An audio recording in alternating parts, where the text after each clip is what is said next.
күнде мінеміз ғой таксиге. Братан, жол ұзақ екен, кішкене танысып отырайық та, братан. Иә, танысып. Есім Батыр болады. Менің атым кім?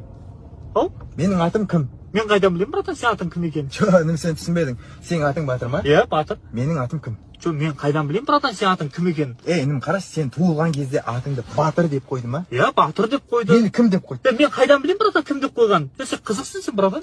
Бауырым, қарашы, сені достарың сені Батыр деп шақырады ма? Иә, Батыр деп шақырады. Мен кім деп шақырады? Мен қайдан білемін, братан, кім деп шақырады? Мен жаңа ғана отырып тұрмын таксиге, білмеймін ғой сені. Сен сабыр сақ. Ой, қойшы, братан, сен вообще қара, қазір түсінесің, қара. Сен фамилияң кім?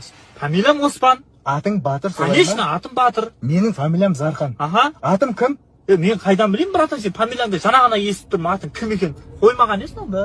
Қойшын, мен саған айттым ғой, менің атым кім деп, менің атым кім? Мен де саған айтып тұрмын, братан, білмеймін сен атың кім екенін, жаңа ғана мініп тұрмын. Кім де менің атым? Білмеймін де кім екен, братан? Қойш, бас, атыма шықпаш.